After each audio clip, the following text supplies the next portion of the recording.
Okay, we'll call to order the regular meeting of the Batavia City Council for Monday, April 17th, 2023. I would ask that you all please rise for a brief invocation to be followed by the Pledge of Allegiance. Tonight, as the City Council meets in regular session, I want to offer this invocation in support of all the men and women of our city who do such an outstanding good job in a variety of very rough circumstances. And in our public safety area, we are experiencing heavy demands for ambulance service revolving around mental illness and the drug problem that we experience. We also want to remember all those in our public works department who do such a great job of working to make sure that Batavia has good drinking water and that our sewer systems are working and that our electrical system is on, and that we do everything we need to do to make this a very nice town for everybody to live in. And we are ever thankful for the staff we have at City Hall in a variety of subject areas, because everybody is very knowledgeable and tries to be pleasant to the community. And I get many compliments for the quality of services that are found by the city of Batavia. And tonight I arrive at the City Council and we have some very dedicated individuals who are here to do what in their own hearts and minds is in the best interest of the community. And as a discussion tonight, I'm sure will reflect that we've got some delicate and difficult decisions to make as it revolves around garbage pickup and the management of how all things come together. And so we just ask for guidance and direction and understanding as we go about the items on our agenda tonight. And finally, we want to remember all those from our community and from our country who are serving on foreign soil in defense of the liberties of the United States of America. And we just ask that a special blessing be showered upon them as they go about their vital missions in protecting our world that we live in. We ask for all these blessings. Amen. Alderman Sofa, would you lead us in the Pledge of Allegiance? Sure. I pledge allegiance.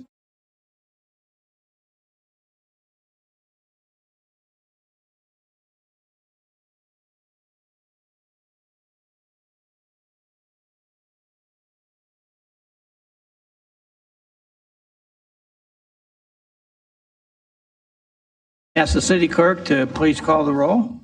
Miller, Here. Rosado, Here. Beck, Here. Connolly, Here. Chanzit, Here. Sofa, Here. Wolf, Here. Barron, Here. Lehman, Here. Ayazi, Here. Malay, Here. Ure, Here. Cerrone, Here. Vogelsinger. Here. 14 in attendance. We have all the entire city council here. If they aren't physically in the room, they are on Zoom with us, so everybody kind of can see and understand what's going on. Moving then to item number 4, which is just a meeting reminder to those in the audience and whoever's trying to attend the meeting, that we ask, if you're going to address the city council tonight, you come up and use the podium with the microphone, because this is being recorded on BATV. And if you don't use the microphone, then the people watching on TV, both now and it's being recorded, will not be able to hear what you're saying. So we ask that everybody do that so your words are clearly spoken and understood. And I guess that's all on the reminder. And I will then move to item number 5, which are items to be removed, added, or changed on tonight's agenda. Does anybody have anything? Don't see anything. Okay, moving then to item number 6, which is presentation of tonight's consent agenda. And Alderman Chanzit, do you have that, please? I do indeed. Your Honor, the consent agenda reads as follows. To accept and place on file the Committee of the Whole minutes for February 28th and March 28th, 2023. The Historic Preservation minutes for February 27th and March 13th, 2023. Approvals, the April 14th, 2023 payroll in the amount of $1,018,015.01. Account payable check register in the amount of $3,950,228.66. City Council minutes for April 3rd, 2023. Ordinance 23-10, amending the land use map for the City of Batavia Comprehensive Plan for portions of 305 North Van Noordhoek Avenue. Batavia Public School District 101 is the applicant. Ordinance 23-11, ordinance 23-11, amending the official zoning map for portions of 305 North Van Noordhoek Avenue with Batavia Schools as the applicant.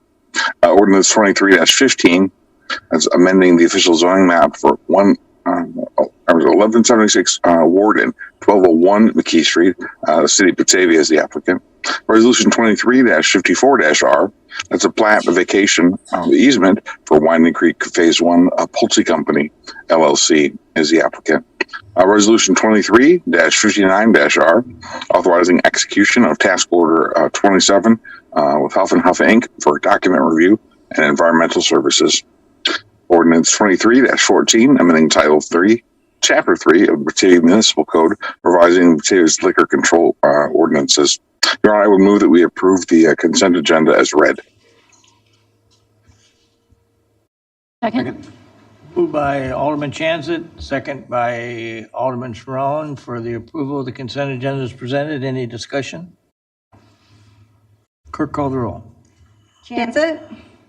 Aye. Safa. Aye. Wolf. Aye. Barron. Aye. Lehman. Aye. Ayazi. Aye. Malay. Aye. Yor. Aye. Saron. Aye. Vogelsinger. Aye. Miller. Aye. Rosado. Aye. Beck. Aye. Connolly. Aye. Motion carried 14-0. Consent agenda stands approved. Okay, moving to item 7, matters from the public for items not on the agenda.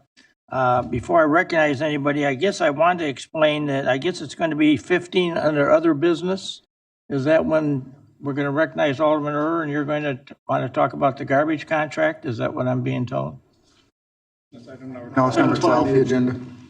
Oh, it's 12? Okay, I'm sorry. I didn't see that. All right. So, do we have anybody in the audience that wishes to address anything that's not on the agenda? Would you come up and identify yourself and... Hello, my name is Christopher Corona. I live at 8 Johnson Woods Drive, and which is a corner house on the corner of Wilson Street and Johnson Street. So I have a little plow survey here. See, here's Johnson Woods Drive, here's Wilson, here's my house here in the corner. We moved here back in, actually on Halloween, October 2017. And since the storms that came through the area on Friday, March 31st, our fences, which border Wilson, were severely damaged and need to be all replaced. Now, according to the City of Batavia's fence requirements, the maximum height limit is 4 feet. And what I'm doing here tonight is I am pleading if we could have approval to have our fence, a 6-foot fence, installed instead. And let me explain why. So our house is near some of the low-income housing, and we frequently get a lot of strangers walking through our parkway. And last summer, my 2 kids, which were 2 and 4 years old, were out in the backyard playing while I was outside grilling. And a stranger walked up to our fence and started talking to my children. Thankfully, I turned around quick enough to see it and immediately ran over and yelled at him and threatened to call the police if I ever see him do that again, or anyone else for that matter. And he quickly ran off. Said, I'm sorry, I didn't mean any harm, goodbye. Now, in retrospect, I really do wish I would have called the police, but I'm not sure if it would have done me any good because all he was doing was talking to a child, and I don't think there's a written law against that. So I didn't, but I really wish I did. Thankfully, my kids were nowhere near the fence. And because with a 3-foot fence or 4-foot fence, anyone can just reach over and grab someone and take off. But my kids were, well, far enough back that it didn't happen. So that's reason number one. I'm asking to have a 6-foot fence installed to provide a little more privacy and safety for my children. Reason number two is, unfortunately, we often get a lot of people driving by our house throwing out garbage out their car window. Many of it is unsafe. I have found, because in the parkway, I'm also responsible for making sure that's taken care of. But before I cut the lawn, I go out there and make sure there's no garbage there. But I picked up syringes. I picked up wine bottles, beer bottles, other e-cigarette canisters. And unfortunately, some of that has even fallen into my yard. They got it over the fence into my yard. And there was a couple times where I had to go and make sure I picked that stuff up right away so my dog or my children didn't pick it up. So that's reason number two is a 6-foot fence would help provide a little more safety from that happening, from shielding debris from my backyard for my kids to play.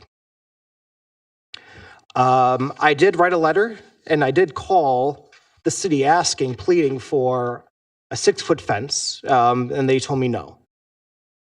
And that's why I'm here tonight, is I really do strongly feel I want to continue pushing this matter for the safety of my family, to see if it's anywhere possible for me to have that rule relaxed a bit for my particular situation.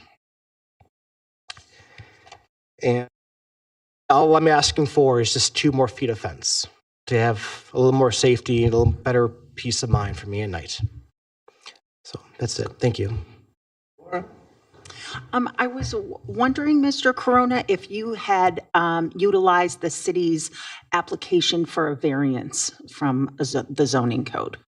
No idea that existed. Okay, Sure. I would love to know. I can have somebody contact you tomorrow about that and let you know what that process is, and it's for exactly these types of things.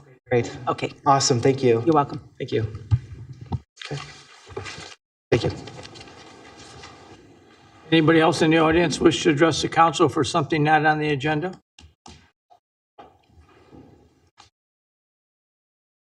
Okay, we will move then to item number 8, which is a proclamation for Arbor Day for April 28th, 2023. And Alderman Chanzit, you're going to present this? Yes, indeed. Your Honor, a proclamation. Whereas in 1872, J. Sterling Morton proposed to the Nebraska Board of Agriculture that a special day be set aside for the planting of trees. And whereas this holiday, called Arbor Day, was first observed with the planting of more than 1 million trees in Nebraska, and Arbor Day is now observed throughout the nation and the world. And whereas trees reduce erosion of our precious topsoil by wind and water, cut heating and cooling costs, moderate the temperature, clean the air, produce oxygen, and provide habitat for wildlife. And whereas trees are a renewable resource, giving us paper, wood for our homes, fuel for our fires, and countless other wood products. And whereas trees in our city increase property values, enhance the economic vitality of business areas, and beautify our community. And whereas trees, whether they're planted, are a source of joy and spiritual renewal. And whereas Batavia has been recognized as the Tree City USA by the National Arbor Day Foundation and desires to continue its tree planting ways. Now, therefore, I, Jeffrey D. Schelke, Mayor of the City of Batavia, Illinois, do hereby proclaim Friday, April 28th, 2023 as Arbor Day in the City of Batavia, and urge all citizens to celebrate Arbor Day and to support efforts to protect our trees, woodlands, and further, I urge all citizens to plant trees to gladden the hearts and promote the well-being of this and future generations on this 17th day of April 2023. Your Honor, I would move that we approve the proclamation as read. Second. Moved by Alderman Chanzit, second by Alderman Sofa for the approval of the proclamation. It's read. Clerk, call the roll. Chanzit. Aye. Sofa. Aye. Wolf. Aye. Aaron. Aye. Lehman. Aye. Ayazi. Aye. Malay. Aye. Yor. Aye. Saron. Aye. Vogelsinger. Aye. Miller. Aye. Rosado. Aye. Beck. Aye. Connolly. Aye. Motion carried 14-0. Gary, Home, is there a public works director you want to come up and accept this for me?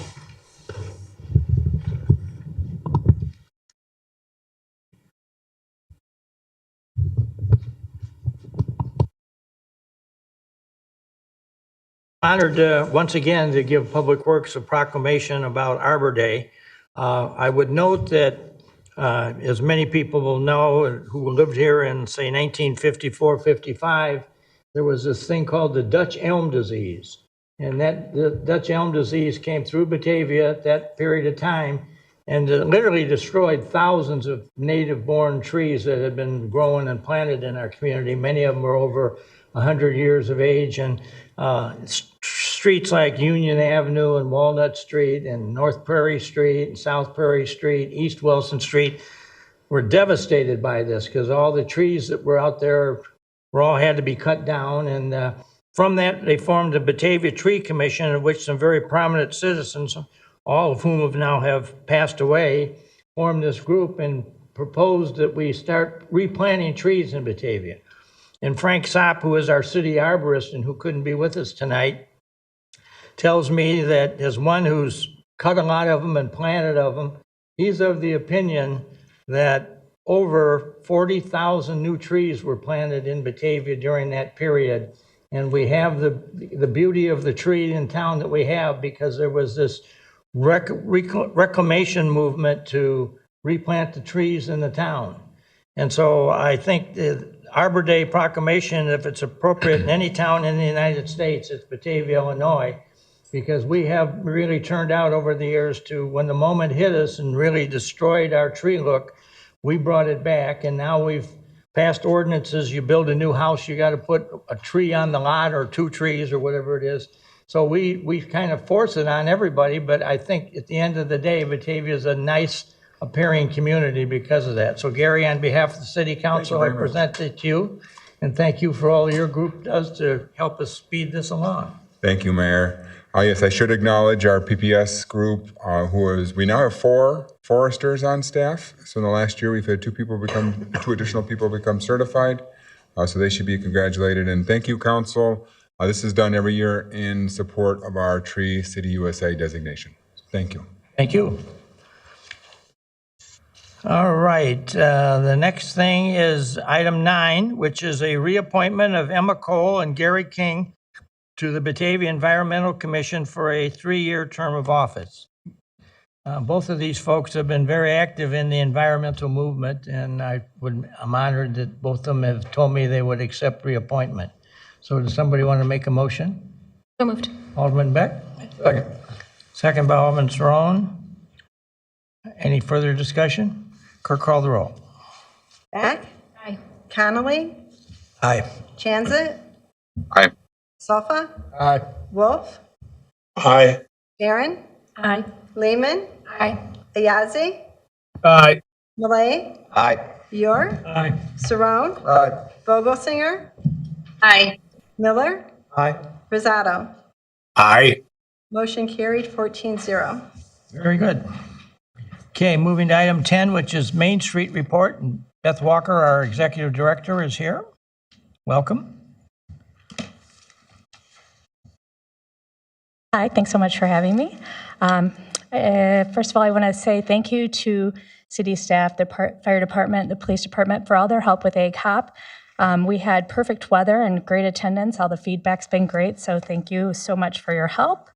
There is a ribbon cutting coming up this Thursday, April 20th at Peaks and Valleys Perinatal Counseling at 11 North Batavia Avenue.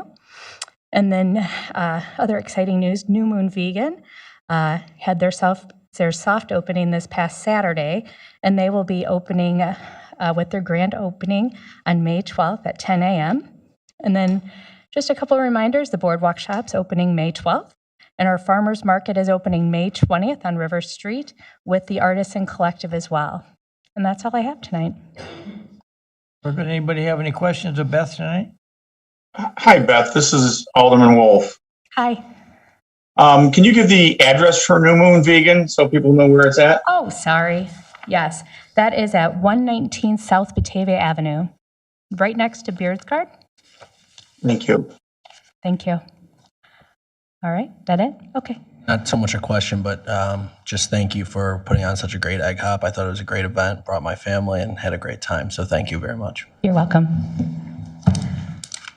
Anybody else?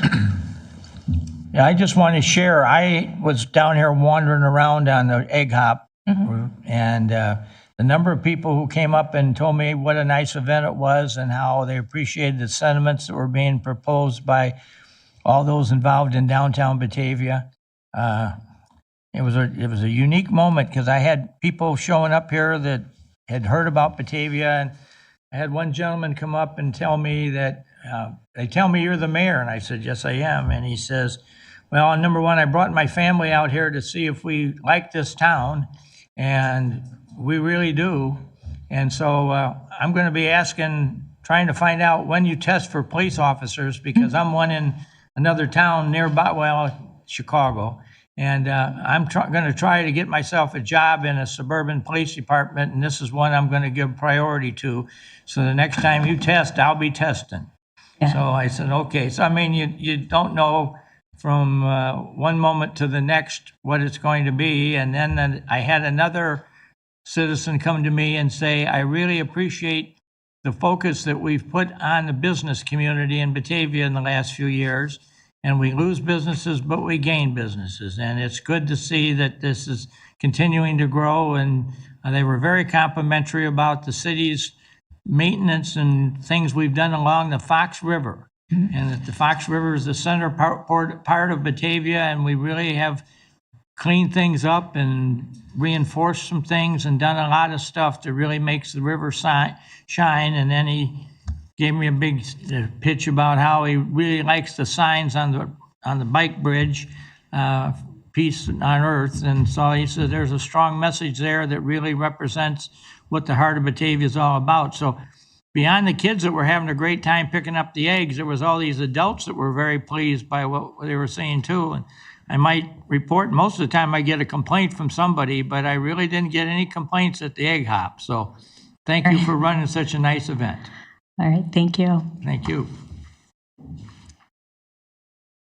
All right, moving then to item 14, which is Resolution 23-058-R, Emergency Directional Bore for Storm Damage Pole Replacements. Who's got this one? I've got this, Your Honor. This ordinance is under an emergency need due to the storms we had a couple weeks ago, the severe storms. We've got a pole that's, if you saw the pictures, it's hanging, tilted pretty good, held up by a truck. So they went and got a couple of bids, and this is looking to award it to Carlisle Utility Contractors for an amount not to exceed $26,907.65. Anything else, Steve? No, I think you got it. It definitely falls in the it's not supposed to do that category. So if anybody has any questions, I'd be happy to entertain them. But yeah, very well presented, sir. Thank you. I have a question. Please. At what point it's got to go, the wires go down? We're going from up top to boring underneath, correct? The boring underneath, yeah. So a part of the larger wastewater treatment plant project, all of the poles that are currently from Union and Parmarco right there that are heading to the north along the bike path, those will be translated underground. So you won't see anything from that corner north as you head towards. So this isn't just for that one pole. You're gonna. Well, this is just for that one pole, so that we can get our truck back and eliminate the safety issue. But then in the fall, when that larger project commences, then we'll be getting everything under else that. So this is kind of the tail end of that project. We're just getting it in ahead of time before the rest of the project gets built. Tail is wagging the dog. Yeah, it essentially, yes. Or the pole in this case. Any questions, comments? Pretty straightforward. So I will make a motion to approve ordinance 23-058-R, approving emergency directional bore for storm damage pole replacement to Carlisle Utility Contractors for an amount not to exceed $26,907.65. Second.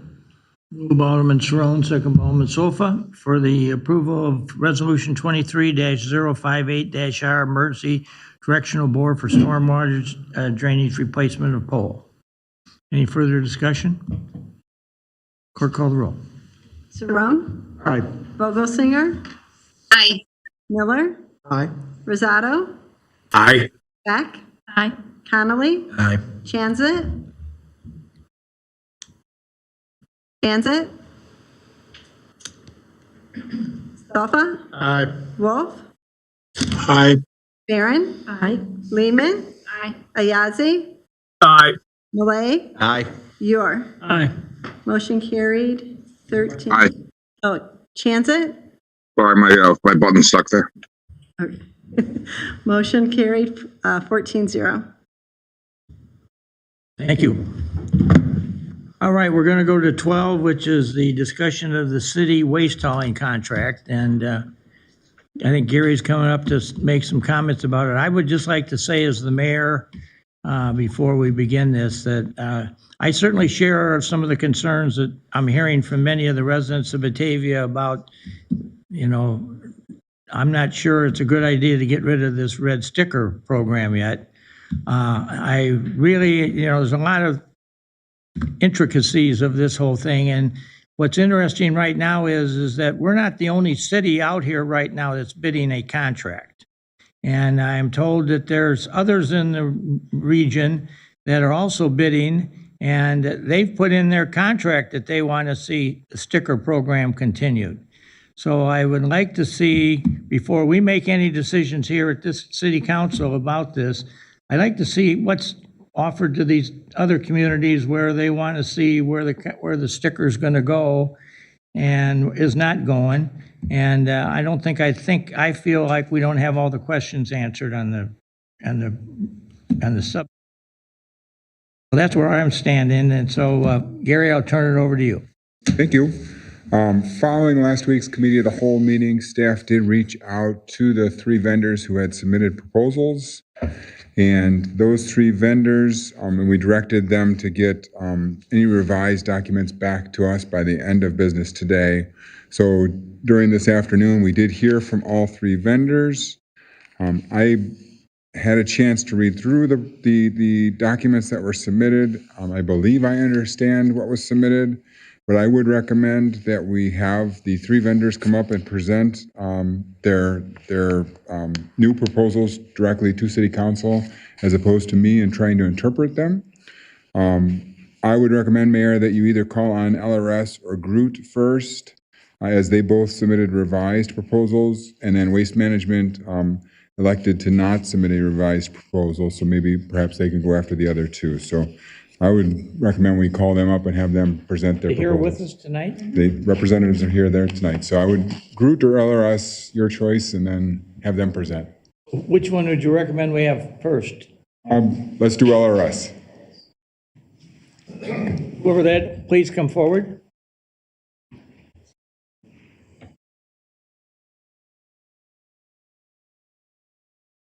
Thanks, Gary. Good evening, Council. Nice to be with you again. See if I pull this out here. Excuse me. Appreciate the time, pardon me, I appreciate the opportunity, again, very much to be here tonight and to have this opportunity to continue the discussion with the city in regards to its waste and recycling program. In terms of wholesale changes to deviations and the sort of the qualitative aspects, no adjustments were made there. We did, as Gary noted, resubmit some numbers, but it was strictly based on pricing. Frankly, we heard what the city said last week. It was a very passionate meeting, in my opinion, based on the comments we heard from council and also from the very passionate residents here, as it should be with this sort of thing. As I saw it, the concerns were the fact that haulers were not submitting bids for pay-as-you-throw. We do stand by that. We have not resubmitted anything based on pay-as-you-throw. However, we did take under consideration that the city's concerns for its residents were those who, the disproportionate amount of people that were using pay-as-you-throw, which is about 70% of Batavia residents. We wanted this pricing to be very equitable for the residents. This changes are never easy. So based on that, we did essentially incentivize people, for lack of a better word, to use smaller carts. We did make that the most advantageous in terms of price. So I'll stop being so verbose and just tell you what we submitted here. Our 95-gallon rate, which we estimate that will probably be based on fewer carts than most, would be at $29.95 per month. That is a monthly charge. Our 65-gallon rate, which would come in at $25.95 a month. There is a steep drop-off after that for 35-gallon carts, which we estimate lots of residents of Batavia will use just based on the amount of people participating in pay-as-you-throw, and that amount is $18.75 a month. Lastly, we know how important it is for the seniors in the city to have a very an aggressive senior rate. So our senior rate under this program will be $10 a month. We also did come up with, I think it was sort of maybe mentioned last week at Surface, that there are some questions about doing an every other week program for recycling. If that is something that the city would like to go with, we can reduce that price even a little bit more. 95-gallon rate would go to $27.50. 65-gallon rate would go to $23.50. 35-gallon rate would go to $17.50, and our senior rate would go to $9.50. With that, again, no wholesale changes in terms of our deviations. We would still be willing to make the city of Batavia the pioneer in electric trucks. We would have our first electric truck be dedicated to the city of Batavia, and we would, of course, double down on efforts to work with the city to be the most aggressive company in terms of initiatives to incentivize recycling and having a smaller carbon footprint. With that, I'd be happy to take any questions. I have one question. So I know that this rate is for 1 year. What is the percentage increase over the next 4 years of the contract, or the 5 years? Sure. It would be a 4.5% increases annually. Alderman Beck? My question is the same as last week. So for the 35-gallon toter, residents will pay 54 cents per gallon. For a 95-gallon toter, residents will pay 32 cents per gallon, 22-cent difference. So why the discount for the larger toter? I'm not quite sure I understand your math on that. Yeah, somebody check my math. Am I way off? So when I just take, so the cost for 35-gallon toter, if I divide 35 or $18.75 divided by 35, I get dollars per gallon, right? I think I get the gist of it, though. Okay. Again, our costs are fixed costs. So we're not able to say, okay, well, there's 35 gallons here, there's 65, there's 95 here, so let's prorate that based on that amount. Again, we have to take into consideration the fixed costs that we have, not to repeat what we said last week, but the trucks, the labor, the driver that, coming down the street in that truck every week, those don't change too much. So again, the way that we came up with those rates was, I don't want to give away too many trade secrets, but we based that on estimation of where we think people will go in terms of the carts that they pick. And if people are using larger carts, I know it's important to the city. They'd like to incentivize recycling over garbage, so that we tried to make that a component of our pricing. I don't think I answered your question, but again, it's fixed costs. Okay. I did some math, and we can go over it next week with both haulers, because we had the number from Gary's email last week about how many homes use which toter. So based on the math of who currently rents 35, 65, and 95-gallon toters.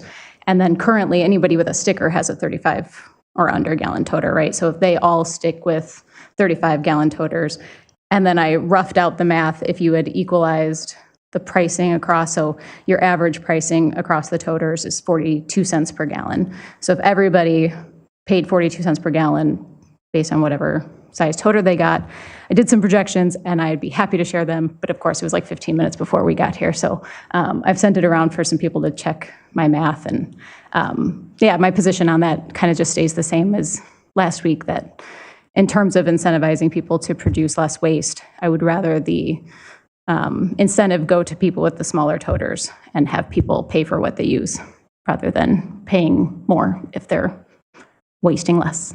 That is what we tried to accomplish. But there's a 22-cent difference between. I understand there. that, but when you see how intricate these pro formas are, we're not sort of able to do it I think the way that, and I get what you're saying, but we're not able to. Can I just add one thing? The one, I guess, assumption you have in there is that they fill it up every week. Sometimes, like, I like the bigger toter just in case, the holiday, like, I don't use 95 gallons every week. So there is some assumptions there. Sure. that But if you only have 35 gallons, you're probably going to be more conscious about how much waste you are producing. So we're still giving the incentive to the behavior I like the that incentive we problem. want. I'm Yeah. thinking the cost per gallon, those assumptions are, but I get that part. That's good. Miller? I have a question. I'll ask all three of them. If someone didn't sign up for the program, do they still get a recycling can? Yeah, they would get default carts. Okay, because I know there's some people that live here part of the time. Yes. So, okay. Right, yeah, no, it's a good question. They would still get, to be determined default sizes. It's typically that's 95 for, it's 95, 65 for either garbage and recycling or reverse. Alderman Miller, just to clarify though, someone can't opt out of getting a refuse card. This is a toter program, so they would get a refuse card and a recycling card. If they're not here for part of the year, they would still pay a monthly rental on the refuse toter. That's what I was. That's your That's what I question. was getting at. Yes. Okay. One question I've gotten from a number of citizens over the past 10 days that this has really been the hot topic in town is there's some difficulty in understanding the clarity. Or does some of these, one citizen asked me, is this proposing we take anything we're going to throw out, we throw it in one of these toters and just get rid of it? Are we still trying to separate the paper and the glass from the rest of the garbage, or do we throw it all into one can? Well, we run separate routes for all three commodities. For MSW, which is your garbage, and then we have separate routes, separate trucks for recycling, and then a third would be a separate truck for yard waste, organics. So you'd have a different can for each? Yes. Okay, all Yes. right. That, some people were confused by, some of the conversation that they watched on TV or whatever, so I wanted to clarify that you would have separate pickups for recyclables and for just the garbage flow. Yeah, and it's important. I can't. Oh, I agree. It's the clarity as you used, Mayor, that is a very important word. So in terms of how we would get that across, other than outreach and marketing to the residents before the program ever started, we would just, for example, we would have inlaid labels on each recycling cart that would show the most current recycling pros and cons, or do's and don'ts. Mm-hmm. Anybody have any other questions of this gentleman? Thanks very much. I appreciate it, everyone. Gary, who we got next? Group?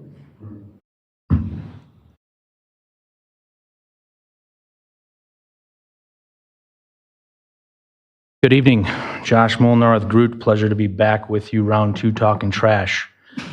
So we give it a go. So in short, we took the concerns, questions, thoughts of the council, and we took the following days to try to come up with some ideas, some revisions, and a little bit of out of the box thinking. So I'll just get right into it. The first option we looked and proposed was a basic revision to our current set of rates. Had been discussed, obviously, in terms of a more equitable distribution of rates. We've increased our 95 and reduced our 35. So For a 95-gallon cart, year one, $23.44. That's up $1 than it was last week. The 65-gallon cart stayed at $21.44.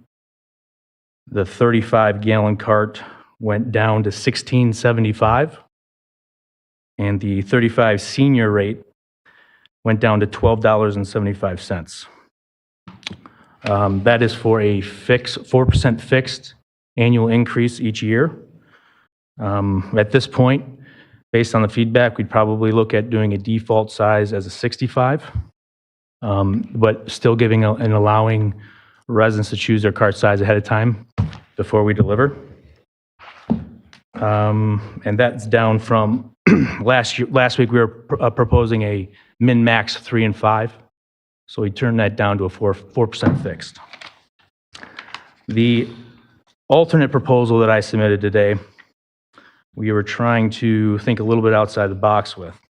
So with that, we have a 95-gallon rate of $23.44, a 65-gallon rate of $21.44, both unchanged, a 35-gallon rate at $18.44, and then we'd like to introduce the idea of a senior 35-gallon program that sees service provided every other week on trash, but still receives every week service on recycling. That rate would be $9.75 per month. Again, like the other, it would be increased each year at a fixed calculation of 4%. The idea being those seniors who didn't use a lot of stickers or are low volume would have a rate that more reflects, what they use at the curb. So with that, I'll open it up to questions. Questions? Sorry. Thank you. With that, that proposal with the every other week service for the senior, when they put out their cart, if they had extra, they could put that out with a sticker also? They could. On that week? Yes. Okay.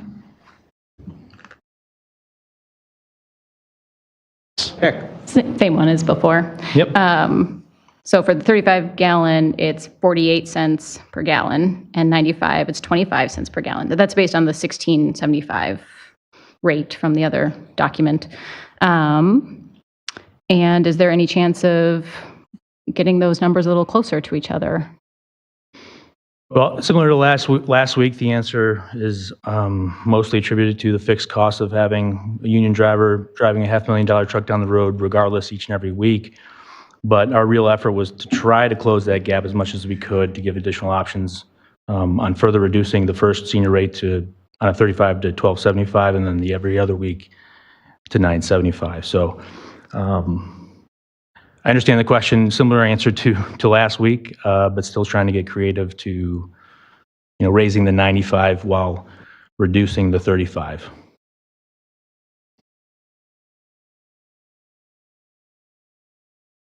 Questions? Thank you. Thank you. Gary, who's the next one? Waste management. Waste management?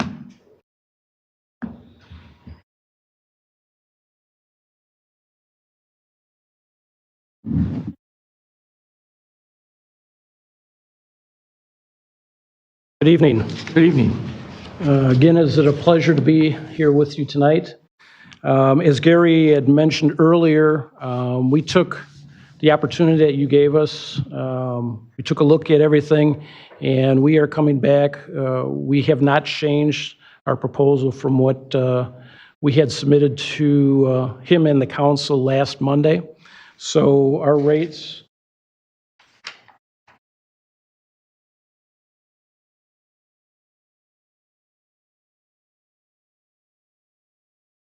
for 96, 25.70 for the 65, 24.50 for the 35, 23.10, and the senior 17.33. Again, our long-standing relationship with the city. We'd like to see that continue, and I'll answer any questions that you may have. Questions of waste management? What was the percent increase? 5%. Thank you. Thank you.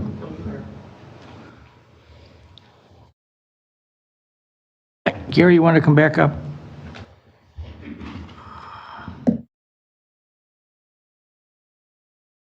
I would recommend that we have the vendors address two issues that I know are prominent with City Council, and that is what is the period from when a contract is awarded until July 1st? So in other words, what's the latest date the contract can be awarded, and July 1st in order to do an effective transition?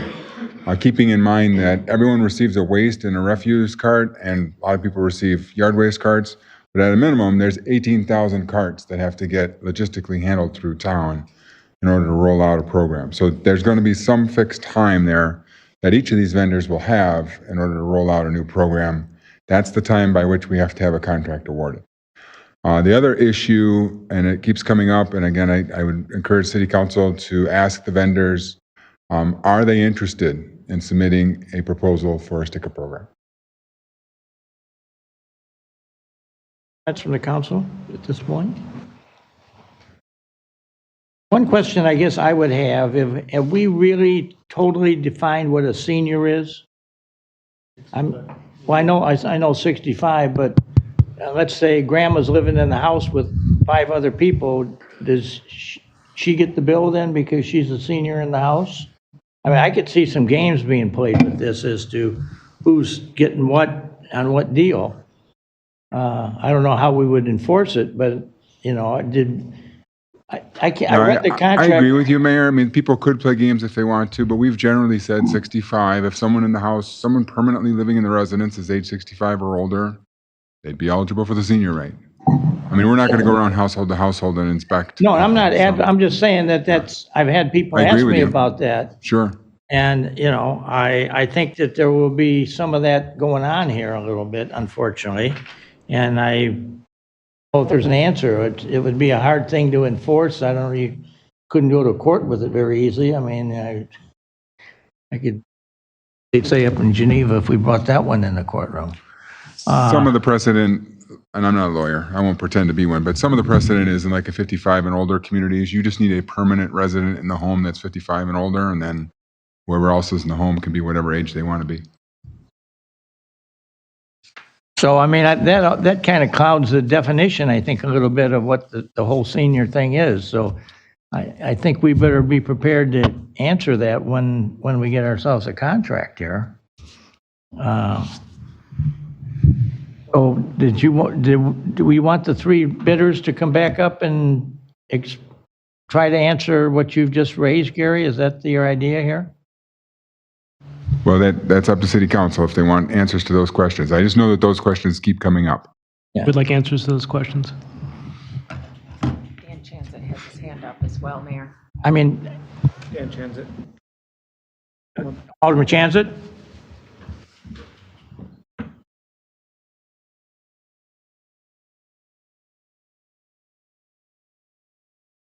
You want to address the council?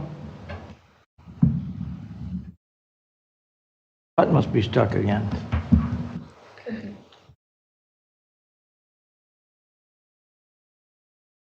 We can have him come up and answer the questions as well. Yeah.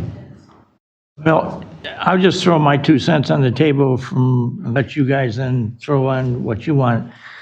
I am aware of some other cities that have put contracts out to folks and they asked for a sticker program. And as far as I know, the contractors haven't responded to those, although I think there's one that's coming up pretty quick. I guess I'd hate to see Batavia agree to something for a sticker and then have some nearby neighbor suddenly get a sticker. I don't want to see that. I think. There we go. Are you with us, Dan? Yeah, yes, indeed. I'm sorry. I guess I understand where the question is coming from. It is definitely an important question, but I guess I would just say this much. The amount of fraud I would expect to occur from that is very, very low. It would be definitely the exception. I certainly wouldn't want to go out of our ways to promote how to skirt the system here. many of us in the room who've ever worked retail before, the company you work for teaches you how to catch a shoplifter. They don't want to advertise how to shoplift from the store. So part of me says, I think that someone coming forward to get, a 20% discount on their bill, and having to, game the system or lie about their circumstance has much deeper problems than we should be focusing on at tonight's meeting. I do believe this is the exception, and not the rule. That's all. Okay. Well, I'll turn it over to the council. You guys are the ones making the vote and making this decision. I'm just here. Yeah, I would like all the haulers to come up and say how much time, when is the last day we can sign a contract for you guys to be ready by July 1st? And is there any interest in doing a sticker program as an option? So let's get the rest to come up first. Let's get the questions and then ask the vendors if they want to come up and answer any of them. I think that's... Well, yeah, the two questions are, when's the last day we can sign the contract? Right. And are they interested in a sticker program at all? Okay. Alderman Lehman? I did look up in a neighboring town that has an RFP out right now. They're asking for their proposals to be back by May 1st for a July 1st start of the program. And that's when they will know if they have a sticker program in place. Is that an option or a requirement for the RFP? The only thing that they asked for was stickers.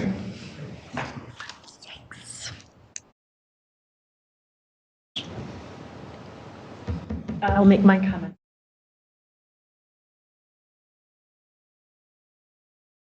We have LRS come up first. It's like, why am I always first? You got all the questions? Hello, You good. understand what we're talking I do. about? Yes, I was hoping either of my competitors would get the first time up this time, but oh, Sorry, what am I just gonna keeping do? it consistent. That's okay.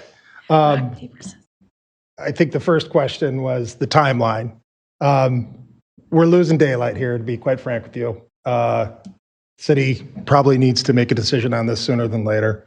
Having said that, we're in good shape. I met with my cart company last week and specifically talked about Cascade, or pardon me, that's my cart company, talked about Batavia. I can't afford not to wait, so we may not get the award, but I still have to have those conversations to make sure we're giving ourselves enough time to procure. We're in good shape. They can handle this. As Gary said, we would estimate anywhere between low end 18,000 carts, probably closer to 20. So I'm not, again, worried about the timeline with assets and carts and trucks. But again, it is getting shorter with each day. Just so you all know, the way that we do this, the process is for us is we'll have a web portal. Should we be awarded the contract, that would start almost immediately based off an address list that would be given to us from either the city or the incumbent. We would enter those addresses and then send out communication based on conversations with the city that they signed off on that would alert people to go on our website and enroll for the size of cart that they would want. So we try to get it printed as much as possible to get it, the cart allocation just right. So that would start almost immediately, and again, as with the communication. But we are at this point in good shape with coming through for July 1st. We could definitely deliver on that. And would you do a sticker program? We will not. Okay. Thank you.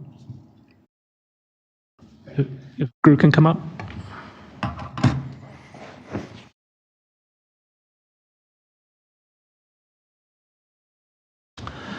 Hello again. So in relation to the timeline, I would echo some of the items I mentioned last week, as well as Bill. At some point, you run out of runway. I would say that we are also in good shape in that most of the equipment we have, including trucks, is within our current operations. That said, we would still be ordering carts. So there is a specified time limit on that. I'd prefer to have. I think the question was related to a date. We would prefer to have that awarded by mid-May.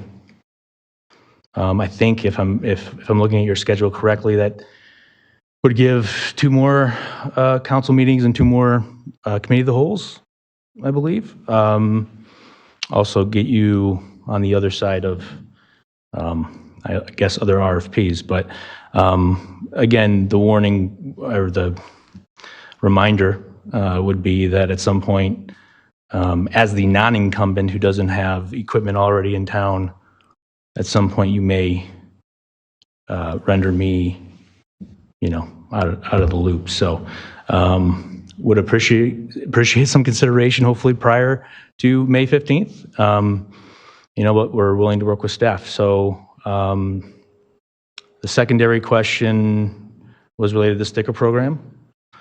And we are not interested in submitting a proposal for a sticker program. Thank you. Thank you.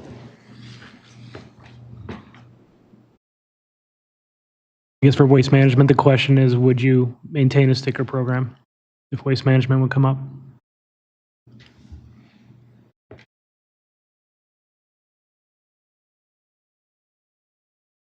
For waste management talks, just because there's been some of these emails that have come around from residents about how we just need to maintain our current position and our current way of doing things. Waste management is our current provider, so I think when they answer this question, that'll chop off at least half these emails about keeping it the same. So go ahead, sir. Sorry for that. I'm the key, right? Sorry for that prefatory comment. As being the incumbent, we have our equipment in place. Having said that, we are going to be delivering new refuse carts if we're awarded the contract. And like the other 2 haulers, we'd appreciate, say, mid-March, as far as mid-May, as far as the lead time. That gives us the opportunity to get in touch with our contractor and get those things ordered. To the question about stickers, Gary, Scott, and I had a conversation about this a week and a half ago when we were meeting, and we told them at that time that we would not entertain a sticker bid, and that still holds. We would not entertain that. So, thank you.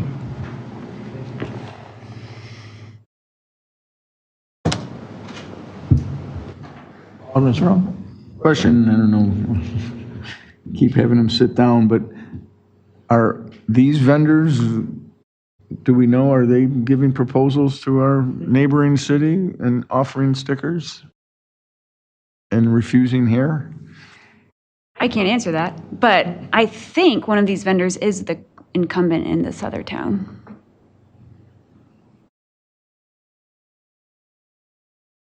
I said what I said at the very beginning of this conversation because I don't want Batavia to be put into a situation where we did something and then we find that a neighboring community did the same thing and got what a lot of our citizens were asking for. So I think we need to have a clear understanding as to where everybody on the street is going with this thing, and that we're all getting services and the same assets or probabilities of success are all going to be there based on we're all doing it the same. Your Honor. No, go ahead. You want me to go ahead? No, go ahead.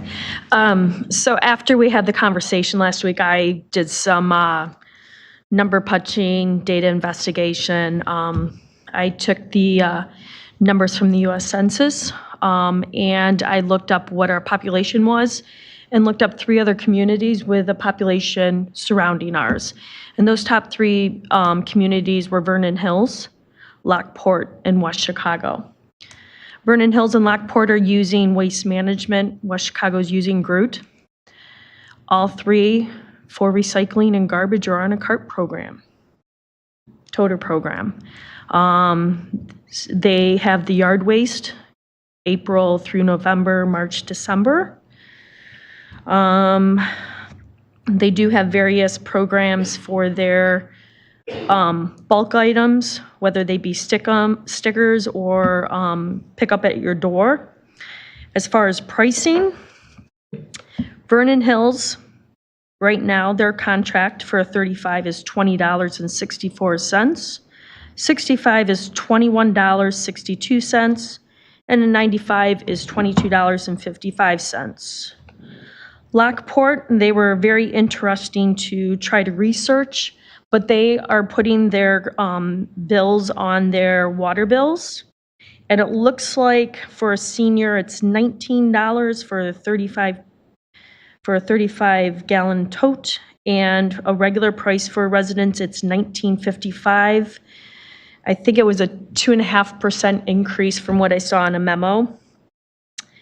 West Chicago, they are a little different, and I believe they're with Groot.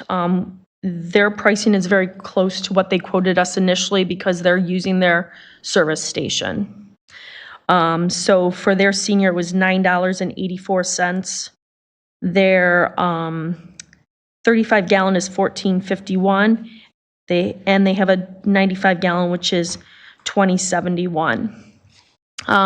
Just some things to take into consideration as far as population is concerned. The number of people per household in Batavia is 2.66. Vernon Hills is 2.62. Lockport is 2.83. And West Chicago is 3.39. Medium incomes go to 109,000 in Batavia, 107,000 Vernon Hills, 96,000 in Lockport, 83,000 in West Chicago. Poverty rate in Batavia is 4.8%. Vernon Hills is 5.6%. Lockport is 7.1%. And West Chicago is 11.3%. So after I looked at those numbers and looked at that, I was like, what that told me is it's the tote programs that everybody's moving to. And there's a lot of reasons for that. I then went and took our numbers that were provided to us and compared last year's numbers for stickers to this year's stickers. Our sticker purchases are down 18%. Our 35-gallon totes are up 16%. So our residents have moved to a toter program. 65-gallon remained the same, and the 90-gallon went up 1%. So looking at that information, and whenever you do an RFP, you want to look at best practices and what the industry is going to. And from that information that I saw, I see that the industry is moving to a toter program. And that I feel that at this point, this is the direction that we're going. There's many things in this that, I may not be happy with our refuse, but the big thing that we have to do at this point, our big pivot is to the toter program. And then the others we can talk about into the future, from my opinion. Your research. Alderman Beck? Yeah, and I recognize that the world is going towards toters as well. For me, and I also recognize that prices are going up because waste prices should go up. Water prices are going to go up. All of our resources that we use, the pricing is going to go up as these resources become more and more scarce. So all of those things I recognize and accept. I'm still going to struggle, and I'm going to send this spreadsheet out for all of you to spot check, please. Because when I look at the average cost per gallon across the three different options, and then I do the projections based on current usage. So all of the current December 2022 was the last date in Scott's grid. I don't want to say this out loud to the waste haulers. I kind of want them to look at it too, because right now, if I do all those projections based on what people currently are using, you would make more money normalizing your rates than you currently do, which I know doesn't make sense, which is why I want to send this around.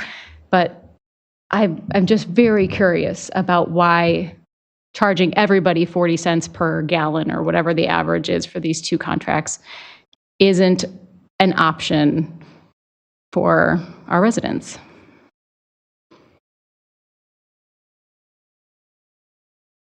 Who else has got a comment? Anybody else? I think it should just be mentioned that this is discussion only. If anyone out there is expecting a decision tonight, they're not going to get one. Just want to point that out. I was just looking at the calendar here. Our next city council meetings would be Monday, May 1st, and the second one would be Monday, May 15th. And normal schedule is we have, on the week when we don't have a city council meeting, we have a committee of the whole meeting, and most of you do attend that. This one has a little bit of a wrinkle in it. On the 9th of May, all the churches in town are having the Batavia Annual Brotherhood Banquet. And we've run into this before, where several of the council members want to go to the Brotherhood Banquet. And I know what's going to be the program at this one, and it's a very positive, talkative program that a lot of you would be interested in hearing what's going to be presented by Sheriff Hain, and he's going to talk about some law enforcement issues that are really raising their ugly head in our community and every place else. But our police and fire chiefs are going to, I'm going to the banquet, and several of them are going to come with me.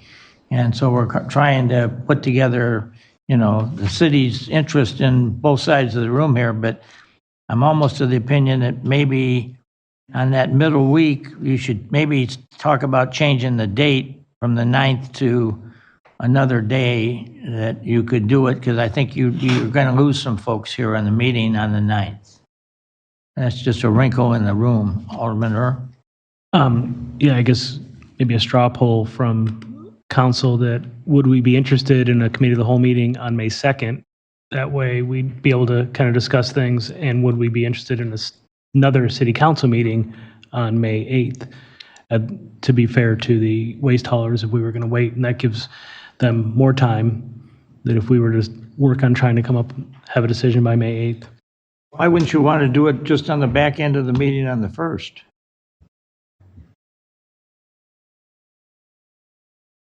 Because if we were going to on the 2nd, then we could vote. If we were going to vote, we could vote and then push it to the city council meeting on the next week. I think either night you could do that. I mean, the first, so you're meeting a regular session on the 1st. It's kind of like what we're doing tonight. You're not voting on it, but you're having the opportunity to have the discussion. And so that way, I've been through this before on other subjects, and there's pushback when you say, well, you're coming one night and then the next night you're coming down here and talk about something you're not going to vote on. That's not always gone well around here, I would tell you that. So I don't have any problems however the council wants to do it, but I would just point that out, that probably trying to load it up on the 1st would be the best way to do this. And then, you would vote on a final decision on the 15th.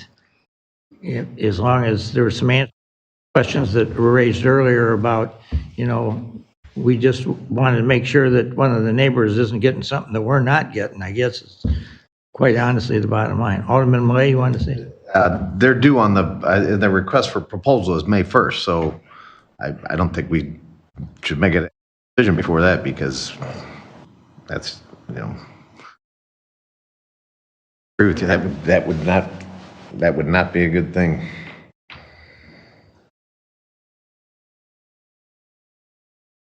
So, I mean, we could go to, if they make some proposal on the 1st, I guess we could go to the 2nd or the 3rd or some other night, and you could have your committee of the whole meeting and talk it out. But I think one way or another, that's the course that we're going to follow. And I'm just cautioning you, the 9th may be a night when some people are going to be taken away in another direction because of some other stuff that's going on. Is there a chance we could move our committee of the whole to the 8th? Instead of the 9th? Fix it. And we know when the proposals are due. Do we know when their next scheduled meeting is, that we would know what those proposals were?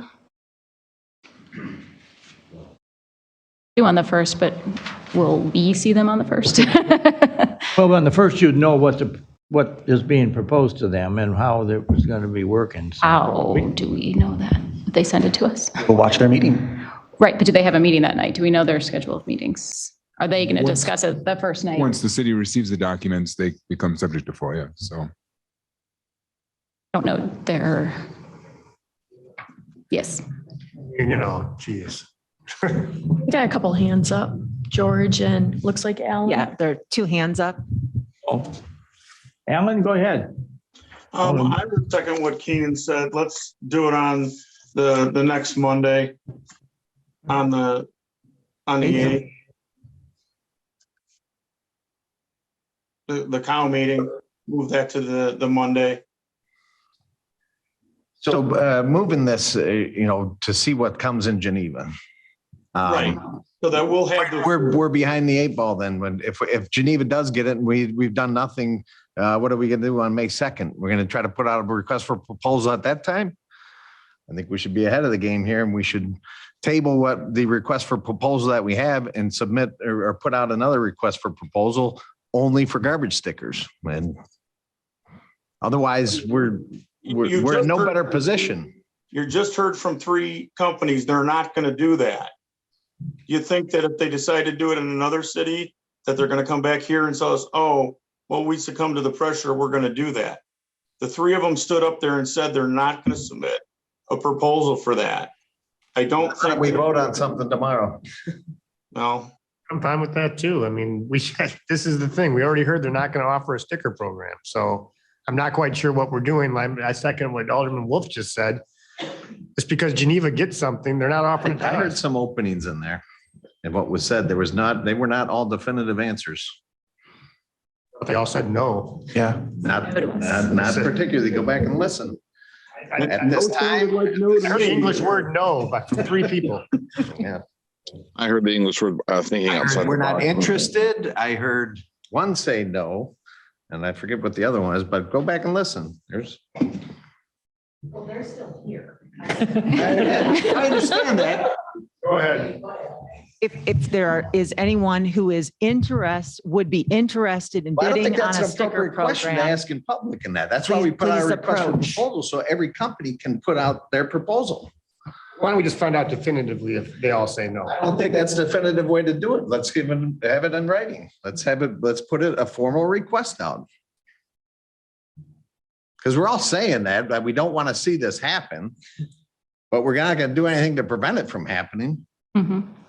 I would worry that that's just a delay where we've asked the question of the company representative and they have come forward and said no, that saying that they have to submit the answer to that question in writing is no, then they don't have going to be a submit delay. anything if they don't want to Here's respond. one thing to the that we request need to for keep in proposal. mind. I presented information where communities are going to the toter program. If we decide to go, okay, we're going to somehow miraculously do a sticker program. I'm not convinced on the east side that I'm going to get stickers on the east side. But when we do move to a toter program, the financial impact is going to be even larger at that point than switching to a toter program now, because all of these are built in with a 4 or 5% increase for 5 years. So we're looking at the end of the program close to $30. So if we try to stay with like a $4 or $5 sticker, we're going to be in the same place 5 years down the road trying to implement a toter program. It is the direction that the industry is going into. It is a best practice. Keeping us in the stickers it holds us back from being a vibrant town. You have new people moving into the community and they see that we have a sticker program and they're gonna be like, I just moved from Lockport and we have a toter program. We and still you guys have a are doing toter program stickers. though. People still currently toter today program. can get a toter if they want to not have the And more backwards people have moved stickers. to toters because the stickers haven't been available. Well, wow, that's pretty convenient that stickers haven't been available. I'm just worried, and as the mayor said at the beginning of the meeting, we got a neighbor that could very well end up with a sticker program. And let them keep the sticker program. I'm not We're doing a convinced. disservice to our constituents who are going to see a significant, or the people that can least afford it would see the biggest increases in their cost for disposal. That's the fact. And that's Who are the people that can't afford it? the people on fixed incomes. What is a fixed income? My dad's on a fixed income. I'm on a fixed income. I've been getting My a lot of income. emails say that that's What is a fixed income? Are you asking for a price? fixed income means that your income is fixed and you're not getting any more. That's what your income is. That's what. And if you're on Social Security, you do get an increase every year. Social Security got more of an increase last year than I did. What does that have to do with? I'm on a fixed income. So I want you to start responding to all these emails we're getting. I'm not going to respond to it because it's a campaign. But we have to define what is a Talked to fixed a lot of income. Individuals that are not happy with it, and it's not about. I know just a they're not happy. campaign. I'm not happy about it. I have two stickers in my house. Percentage of increase is significantly higher than inflation, and I find that a hard pill to swallow when we don't have to accept it right off the bat. We didn't. We went back and we asked them to sharpen their pencil a little bit. They came back and they sharpened their pencil. But when you look at the industry trends, it is moving to a CART program. We look at it, but we also see that there was other options. When we discussed this, it was about a pay per tip. There's communities that have that out there that are very satisfied with that. We can explore that more. Maybe Geneva doesn't get a sticker program, and maybe we can, as we did 5 years ago, put out a bid together with them. Maybe that's an option where we would have the capacitor, the size of the market to be able to attract people, providers that would do that pay per tip. Wheaton, that has pay per tip, has a population that is 10,000 households larger than Batavia. That is why they're able to have pay per tip. They came and they told us because of the technology and the cost. It's not 10,000 more. That wasn't the number we were given last week. But when you combine Geneva and Batavia. Their households. If you combine Geneva and Batavia, that's what I'm saying. Well, we don't have a combined contract. No. So we can't. I understand that. But what is Geneva going to do if they don't get their stickers? If they don't get any bids on that, what are they going to do? If we put it out and we don't get any bids on our stickers, then we still have 3 bids that we can fall back on. Exactly. So why not explore it? Why not turn every rock? I don't understand. So our incumbent waste hauler right now, they're not doing the sticker program. They are in the best position to give us the price that's more reasonable for what that we haul here in Batavia. Because I was disappointed that their prices were higher than the other two. But they know the tonnage, they know the percentages, and they're where they are, and they decided not to adjust their stuff. They know what it costs to do waste hauling in our town. And this is the price they gave us. Not to mention, they're probably recouping some money that they lost from stickers from the previous years. So they're not giving us the stickers. Paper tip, we're too small of a town. So what do you guys want to do? I'm fine with voting. I want our garbage picked up on July 1st. I do too. Personally. And just heard we're in fine shape for that. Yeah, we have time. We are in fine shape. We have 28 Let's not days. scare everybody. Basically 28 days from now. It's April 17th, and I think they just said May 15th is their drop dead. I don't know how that's planned. I have the wrong definition. I would suggest that since they told us they have till May 15th, we wait and see what Geneva gets. And then we do that cow on the 8th, that Monday, and then we can vote that night and then bring it to City Council on the 15th. Is that comfortable with the timeline? So my question is though, if we see what Geneva gets, how does that make any difference for what we have out here right now? That's why I'm saying let's table that and put out a request for proposal. Then we can see that we don't know until we do that. Didn't we? We will not know. And that's the only thing I can think of. That's the only thing that I can think of that would prevent. One of the greatest concerns I have in this is Geneva ends up with a sticker program and we don't, when our residents want that. Get some direction from staff. Do you guys have any idea of any hauler that would be interested in Batavia's business that is offering sticker programs? I mean, I'm sure it was. Didn't ask. We haven't asked yet. You only asked for a request for only asked for proposal. You toters. can't ask informally and expect that to be a definitive answer. When I'm negotiating, it's never done until it's done. It's never done until it's signed off, until it's voted on and signed. staff's direction on an RFP going out right now, what would be the expectation of actually getting something back timely enough from somebody who obviously didn't submit anything originally, so a completely different company? What would be the estimated timeline on that? Well, if we come to a cow on the 8th, so we'd have to have a decision in one evening, which historically solid waste has not been decided in one evening. That'd mean that, today's the 17th, so we would need to get an RFP out, say by the end of this week. That gives the week of the 24th and the week of the 1st. That's 2 weeks. Well, no, we got to open. We got to have a packet together. So we probably have to open by no later than May 1st in order to get a packet together for cow by the 8th. So if we're opening May 1st, that means we're issuing an RFP and asking companies to look at that RFP in about 3 or 4 days. Because we're not going to issue that RFP. I'm not going to magically pull one out tomorrow. So we probably won't issue that RFP until late this week. So the 20th or the 21st. Vendors will have the 24th, 25th, and 26th, 27th to look at it. And then by the 28th or the 1st, they're going to have to submit proposals to us. So they literally will have about 4 or 5 days to submit proposals to us.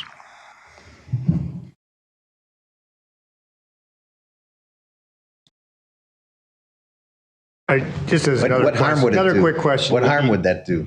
What other providers are out there that would possibly be receptive to a new RFP over and above the 3 that we already have? Other providers that you're aware of that maybe didn't submit proposals already? Well, Republic is in the Chicagoland area. I honestly don't know all my vendors in the Chicagoland area. These are the 3 big ones that I certainly know service a lot of our surrounding communities. Republic's the other one, but I'm not even sure if Republic's out here in the western suburbs. And if you don't get a company out here in the western suburbs, now they have to haul, and logistically they're coming from a longer way away. Republic's the only other one that sticks in my mind. Alderman Chanzet has his hand up. Who did you just say? Chanzet. Alderman Chanzet? There we go. I know that I'd heard someone, I try to forgive me, I didn't catch who said it. There is at least one of the haulers in front of us tonight who acknowledged very clearly that they wanted the opportunity to speak with staff to further hone in on some numbers.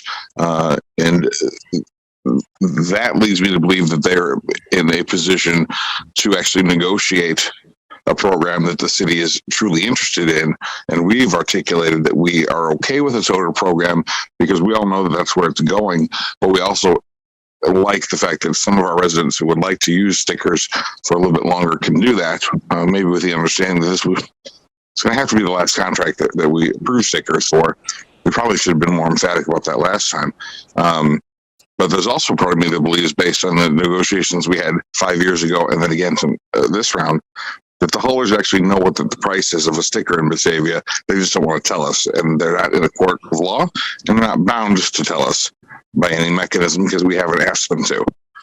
So I would suggest that if any of the 2 proposals that are being recommended by staff, if they're interested in entering in negotiations for the total program, and if staff is able to extract the sticker price from them and deliver that number to us, that's probably who's going to win this contract.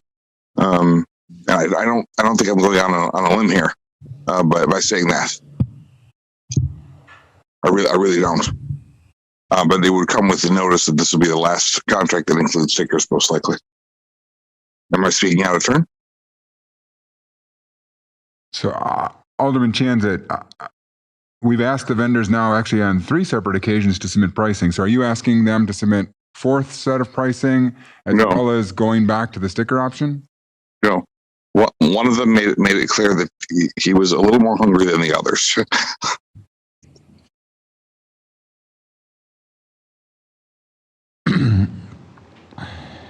Alderman Throne.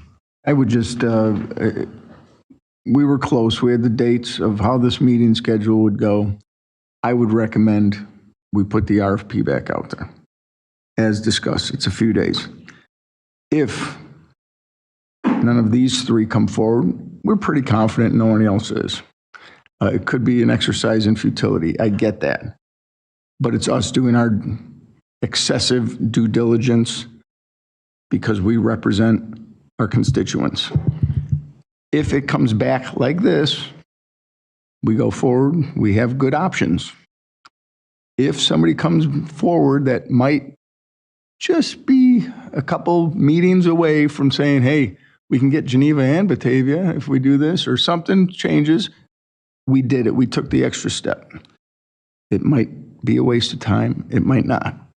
But for me, I would suggest we go through that exercise to ensure we've done everything we can for our residents. The representative from Groot would like to speak.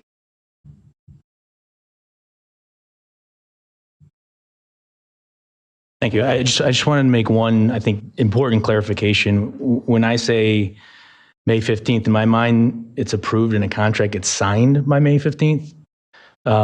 So that would mean, negotiations, discussions with staff, red lines back and forth. So I didn't want this to get too far ahead of us and then anyone be surprised by the negotiation process or what we would actually need. So I just wanted to make a quick clarification there. And my second question is, my main concern is I was low in the beginning. I was low effectively on the second round, and now the third round. I'd like the opportunity, as I said last week, to earn the opportunity to negotiate a contract with staff. If the city goes out for RFP, does that negate all the proposals that I've submitted already? I think that was a legal question that came up last week. If we go out for another RFP, does that negate the current RFP that we put out? It would be a separate RFP with different parameters, and if we tabled this one, we could revisit. We could always come back to that. Yeah, I think Alderman, not an issue we've really looked at, but from off the cuff, if you will, I think Alderman Millay is correct that it'd be a separate RFP that they'd be sending out.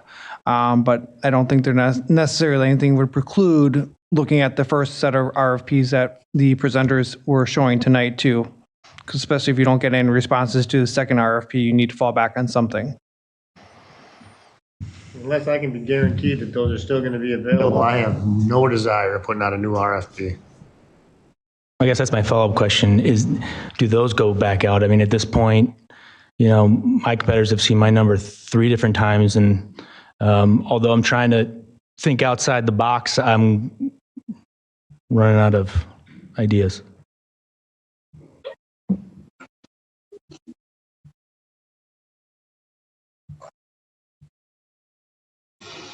We have Alderman Chanzit with his hand up and Alderman Vogelsinger. Alderman Chanzit? I meant to put mine down. I'm sorry. Alderman Wolf has his hand up, not Alderman Vogelsinger. Alderman Wolf? Yeah, I guess if we're going to go out and ask for stickers again, I feel like we've had that question asked and answered time and time again. They're not going to bid that. I don't know why we're going out and asking that again when we know the proposal in front of us is what we have. We can all dream about Geneva getting it, but until I see that they have it and whether or not they're willing to offer that here, I don't know. And I'm afraid somewhere in the legal challenge, we're going to get up the creek and we could be without service. And we talked about this back in January when we started this, that we knew it was going to a toter only program. Pretty much across the board, around the country, they're trying this. And that's where they're going. And we were told that they should be ready to do an RFID chip in it to be able to do paper tip. Well, not everybody has perfected that. Not everybody has accepted that. So that's not what's available today. And honestly, if it means we have to wait 5 years to get to that point, that's the price that has to be paid to move to the newer setup. It takes less time to pick every one of those cans up, less time those garbage trucks are on the streets, and less time that we have to worry about any accidents or anything else happening with that. And it's a much cleaner system than what we have now. So I'm not for going out for another RFP for stickers that's not going to materialize. I think that's a waste of time. I'd like us to just put this back on the next city council agenda and vote on it. Thank you. You. Did you say Alderman Vogelsinger is? No, Alderman Lehman has her hand up. Alderman Lehman?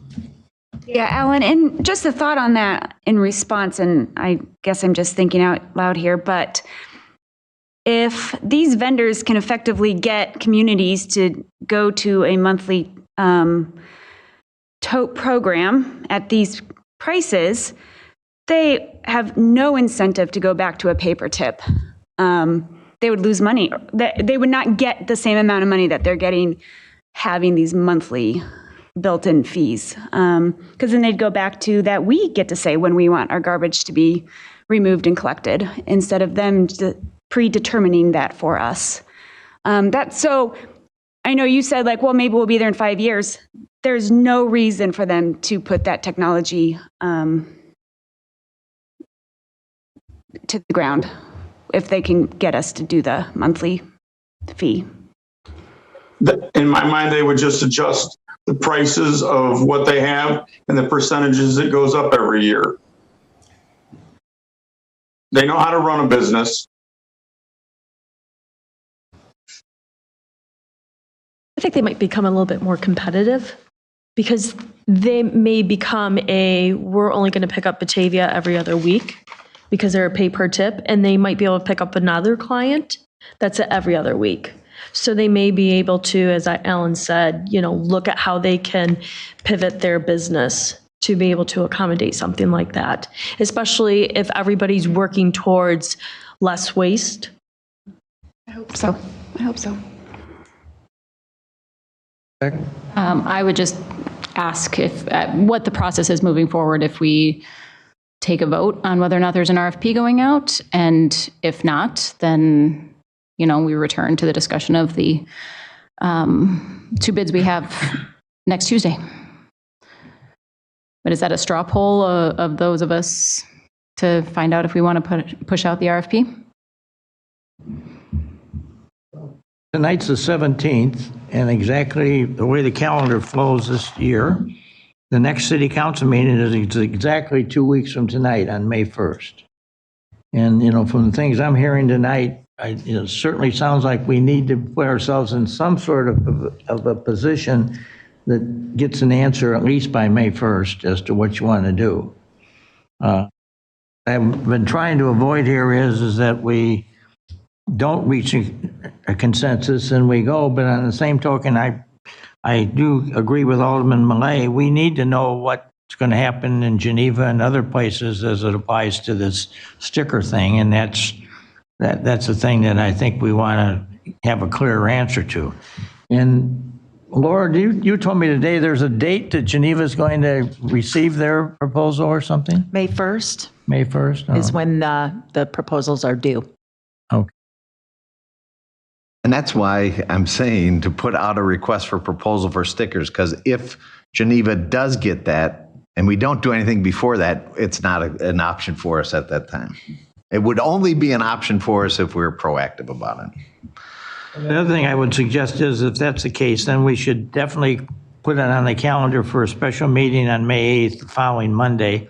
And by then, I think we would know all the yays and nays and colors and everything else that are on this situation, and then we can then go forward and make a final decision. So that gets us before the 15th deadline, but I think those are the dates that we need to get on the calendar here. Somebody want to make a motion about what you'd like to see on May 8th? From the last comment from Groot, we can't wait till May 15th to make the decision. That's when the contract needs to be signed. So it needs to be decided before the May 15th city council. Well, I'm saying we have a special meeting on the 8th. The final vote will be on the 8th. Right. There's still going to be contract negotiations going on that whole week. Can't come to a resolution. It could go beyond the 15th. I mean, we've talked about this back and forth with the contractors and everybody. Everybody understands, I think, what the questions in the room are. Well, I think Abby brought up a point of let's do a straw poll to see where people stand on whether or not they're interested in going out for a second RFP, just to see what the appetite is. The whole schedule is moot if, I think if we don't have a majority that even want to go to RFP, so. Quick question, Mayor, are we going to take public comment? You know, I wanted to get the council to have your opportunities, because you 14 are the ones who are going to make the decision, and you should have the first right of speech here as far as everything that's going on. The representative from LRS would like to approach. Who? The representative from LRS would like to approach. Okay, come on up.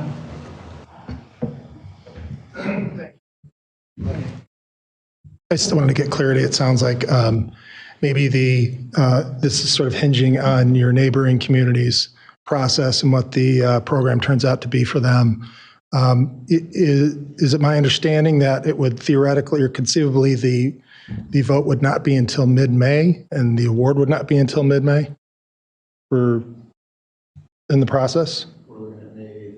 May 8th, okay. We're looking at May 8th as the final decision day. At that point, it does start to cut it awfully close. And just as Josh had mentioned, we have the assets right now. We're good with the carts, but there is a process where you do have to poll. We're talking about over 9,000 households. We have to figure out what they want. And then once you get that, and then you enter that data into your own system, you have to be able to allocate those carts. And that's, in a community this size, at least a 2-week process as we head into a holiday weekend.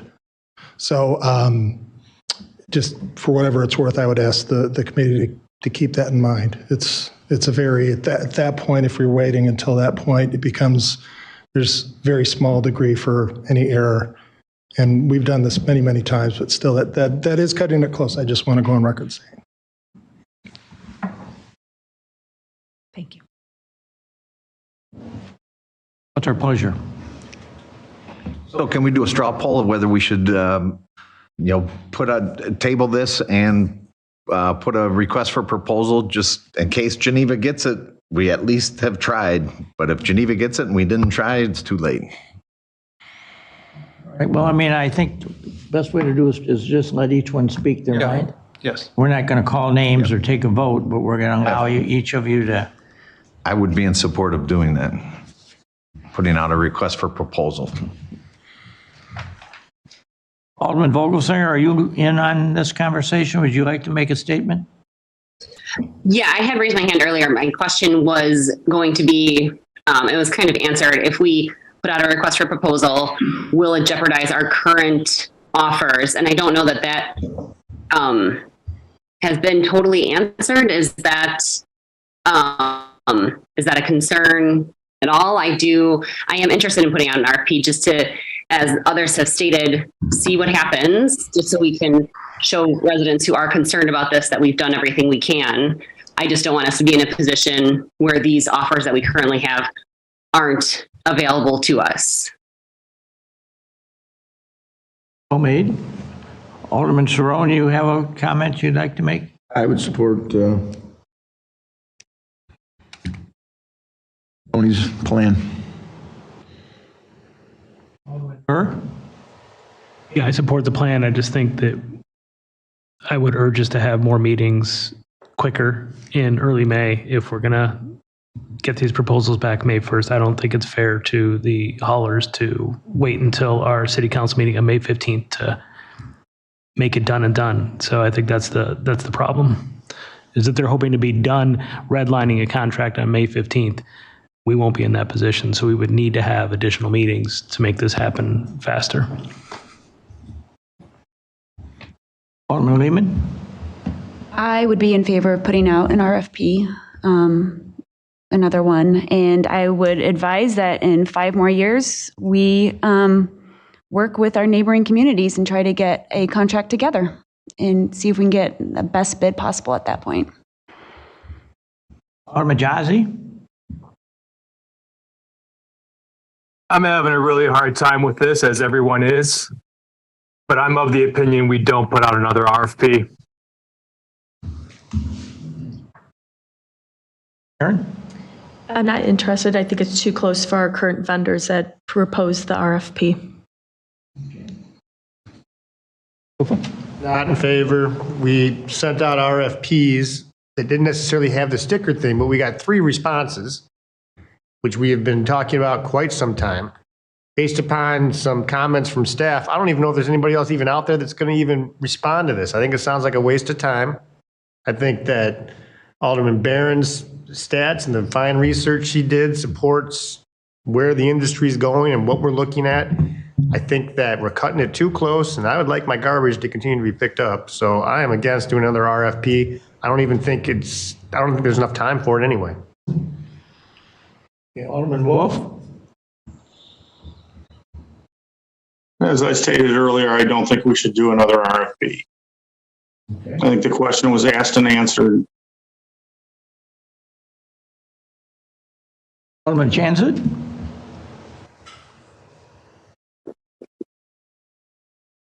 I would like to err on the side of more information than less information. I do recognize that having additional meetings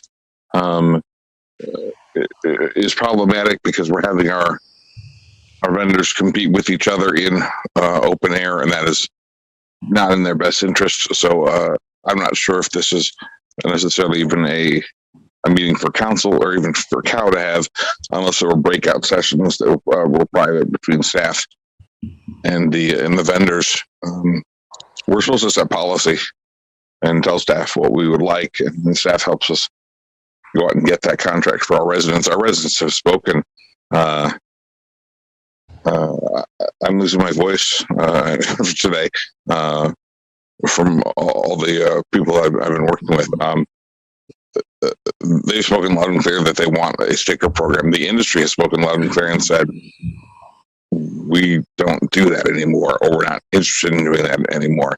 Our time to coordinate with Geneva and St. Charles passed a few years ago. We missed that boat, and we didn't coordinate, or they didn't coordinate with us, because we had some buying power 5 years ago when we would have had an opportunity to try and align our contracts together. And for whatever reason, Tri-Cities can do a wonderful ambulance service. We can't do a garbage contract together. There's no interest in it. So while I'm interested in getting more information, I'm not convinced that we're going to get information back that we're looking for. I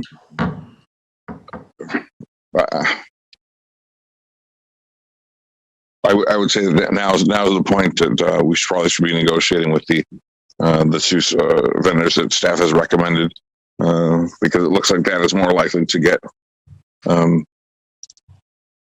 contract signed in time, so our residents can have their waste hauled away.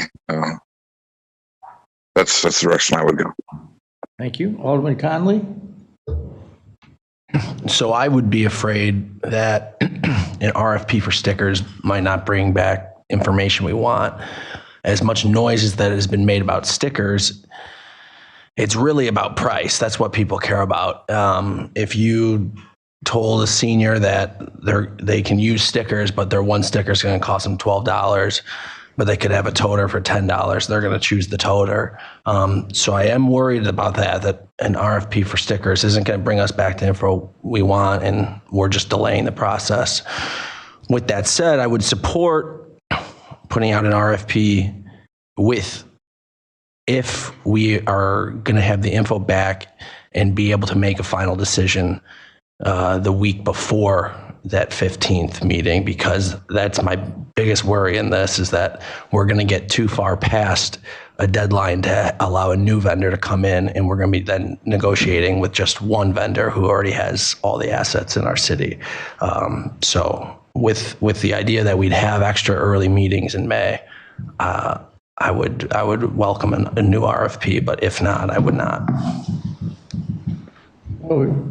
I'm not sure I understood. Are you for it or against it? I'm for it only if we can come back earlier and vote before the 15th. What do you mean by earlier then? If we're voting on a contract on the 15th, okay, if it's on the 8th, I'm for it then. Because the 8th would be a special cow meeting. Yeah. We would need a special city council meeting. We would need a special city council meeting to finalize it.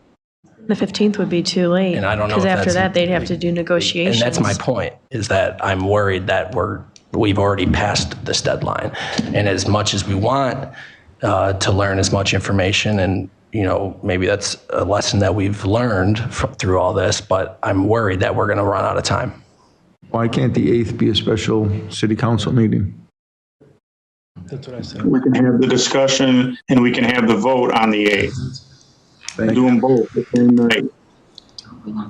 Yep. I knew the My understanding, you're for that as long as we do it on the 8th? Is that what you're saying? That's correct. Alderman Beck? I am for putting out the RFP.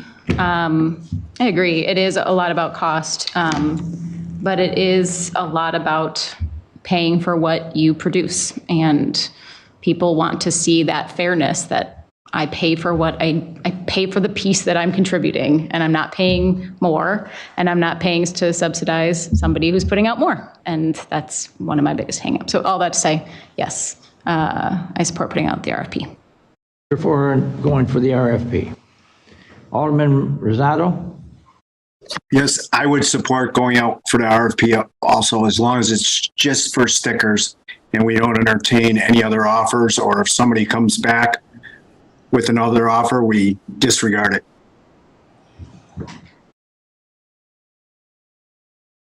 Miller? I am not for putting out an RFP. You're not for it? Nope. Okay. Sarah actually voted. She made a comment, but. Who did? Sarah. She was? Oh, okay.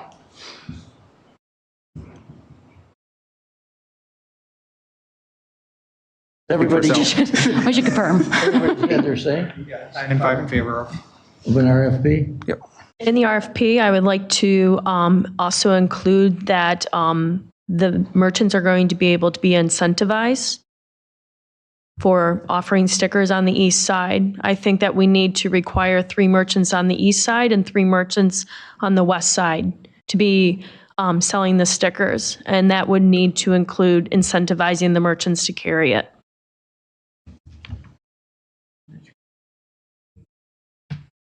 I agree. The stickers on the east side before the whole, that was the main emails that Alderman Barron and I used to get to begin with this thing, is can't buy them anywhere anyway. So, and then I would also reiterate Alderman Connolly's point. This is about, I don't know about everybody else's emails they got. It seemed like a lot of them went to everybody.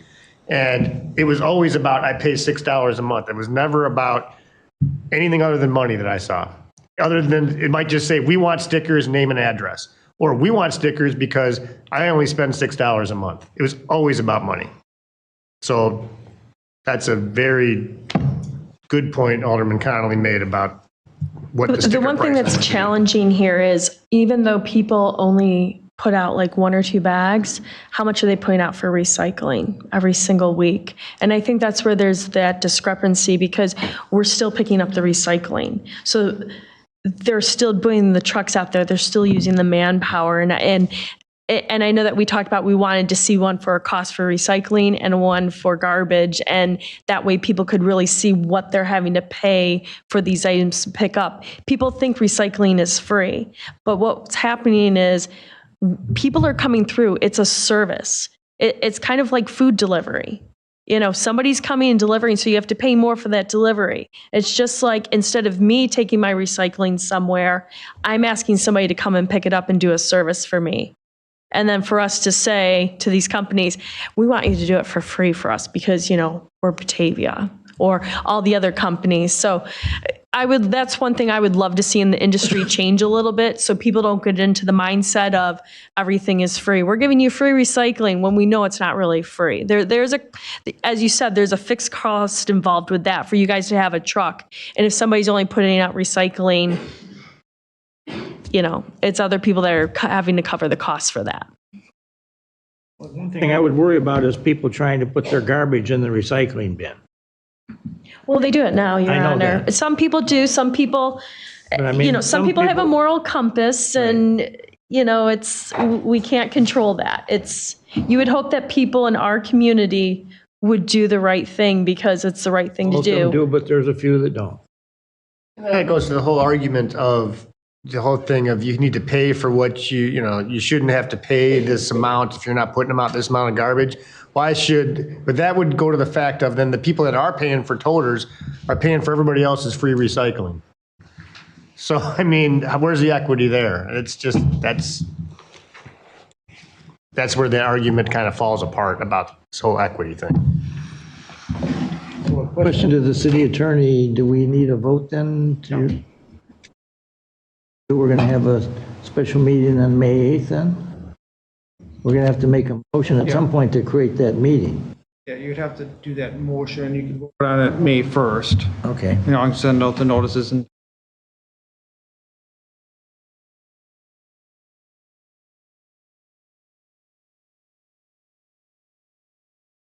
Legal standpoint that we're.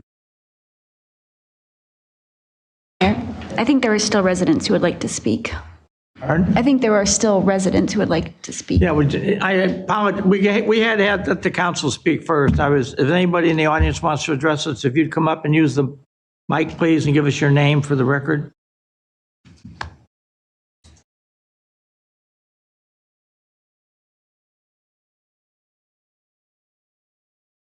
Good evening. My name's Jack Curry. My wife Joyce and I have lived in Batavia at 505 Blackhawk since 1986. You all got an email from me this week. That email's been discussed by a few of you. Just to make sure everybody understands the elephant in the room, I talked with the City of Geneva. The City of Geneva's ordinance requires them to do a sticker program. So I understand the haulers are telling you they won't do it. But if they're telling you they won't do it, they're not doing it, won't do it for Batavia, because they're all going to bid Geneva, even though they may not tell us that now. So they are going to get a quote for stickers in Geneva. They have to. Either that or they have to change the ordinance. Thank you. Anybody else?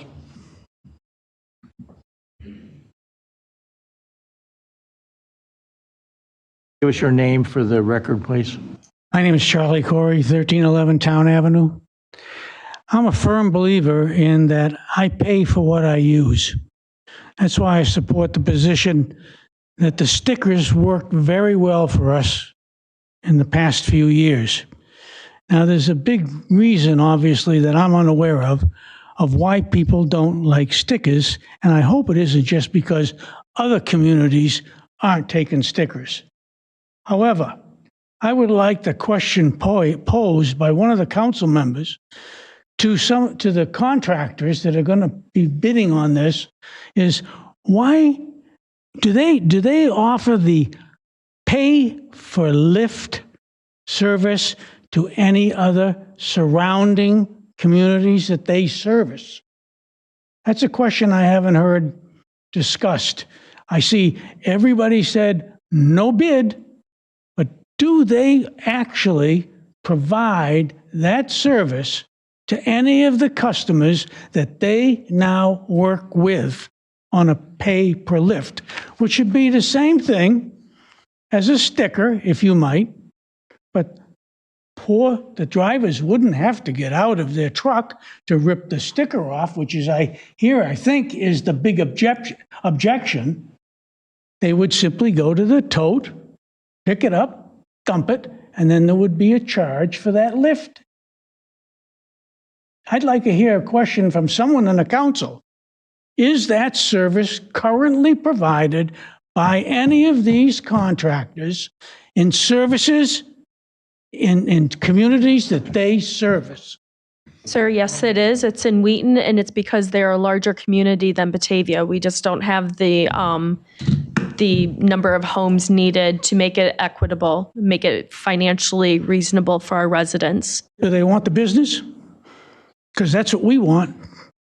It's not always about wanting the business. There's technology involved with it. It is always about money. It's about technology involved and the cost. Well, do they currently provide that type of technological service to other communities? Would you be willing to pay for it if it was offered?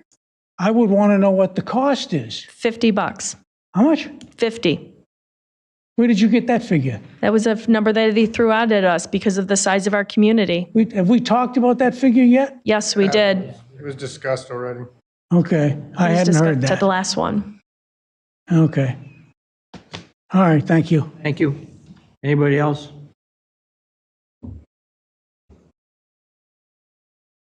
But then for the next meeting, and then at the next meeting, we'd have to make a motion to have a special meeting on the 8th. Yes.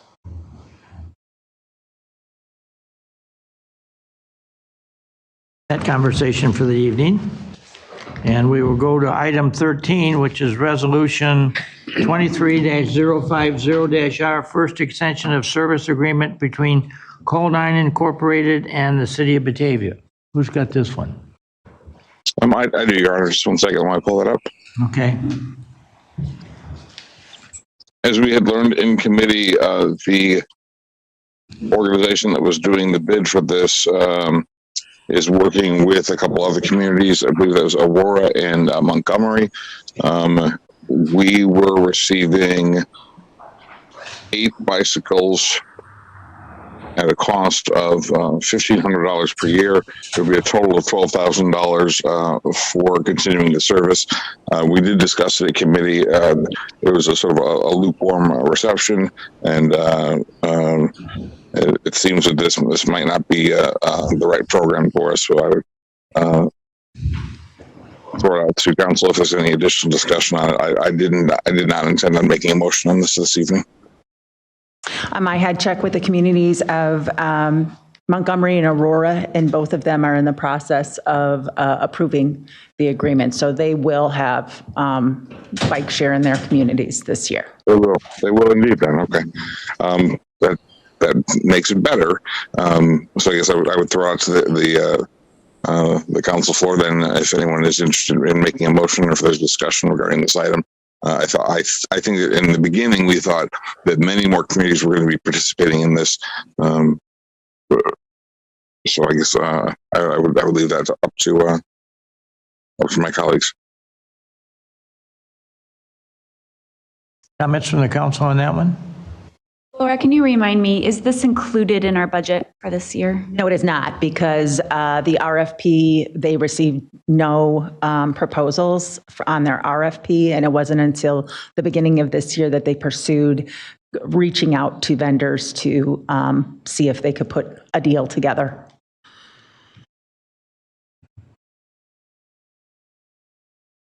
Are we going to let this one die with no motion? Is that what? Up to you. I said I did not plan on making a motion, but if someone else would like to make a motion, they can. Don't see anybody raise. Move that we extend it another season, and if not, I mean, I think Leah brought it up last time, that it's a nice addition to our downtown, and obviously we saw a lot of ridership, the most ridership in the system. There's something about our spot, about our town, or about our residents, or something that it seemed to work here well. I know we're going into strategic planning. We have an active transportation plan. If this doesn't fly, then is there something that Batavia could still do? I don't have any ideas off the top of my head, but is that something that we could work into our future plans to have some sort of a bike sharing, some sort of a bike feature in our downtown? And that was exactly my thought, is I would rather keep the money in our pockets so we could invest it here locally if we thought we were going to offer something tailored specific to our town, rather than pay another community to administer a program that I think we got, what, $200 in commissions off of this? 280. Yeah, it just seems to be, I would rather own those bikes and have GPS trackers on them so we can bring them back on the off chance someone did not do the right thing and bring the bike back to where they're supposed to be. We have to hire staff to manage the program, though, and that would quickly expend $12,000. I will second your motion. I think there was a motion at the beginning of that. And there was. Alderman Miller would like to make a comment? Good emotions. Ironically, I actually thought about this a couple of days ago, and I think yesterday as well. We have an organization, Bikes for Batavia, that takes the bikes that the police pick up and they fix them, they give them to people actually in our community. So I don't know if we had some way to help them fix more of these bikes, because at one point I helped them take some of our bikes, so we had so many, to another community that needed them. So if we could take those bikes, help them fix it up, let staff work that out with them, and we don't need GPS trackers, just Bikes for Batavia fixes bikes up for people in our community. We would need to hire a staff member to manage a bike share program, though. Would someone from Bikes for Batavia, could they be the one to manage I think that? he has a full-time job. Well, I mean, there's like several of them that work there. Well, not work, but. I only know of one, the gentleman who, he approached us with the, maybe I don't know enough about the program, but I can't see the city running a bike share. And that's something that maybe it becomes a larger thing that they manage, but to keep it locally, I don't know. It's just an idea. We have a bike rental downtown. We have two bikes, right? Yeah, bike stores, and Bogie I know does rentals. I don't know if Prairie Path does rentals, but would we allow them to have that prominent space on the pavilion out here to have a bike advertisements, have the bikes locked up, to just point them across the street to go rent? Because I think they're hidden in that little strip mall. They don't have just the ease of walking up and picking up a bike and going that Colony did. Anyway, I still have a motion in a second, but I'll still. That was just my comment. We're not going to act on this tonight? I made a motion that we approve the contract with Colony. And Alderman Roan seconded, so. Motion and second then for the approval of resolution 20-050-R for the extension of the bicycle service agreement with Colony. Clerk, call the roll. Beck? Aye. Connolly? No. Jansit? No. Solfa? No. Wolf? No. Barron? Aye. Lehman? Aye. Ayazi? No. Malay? No. Buer? No. Saron? Aye. Vogelsinger? Aye. Miller? No. Rosado? No.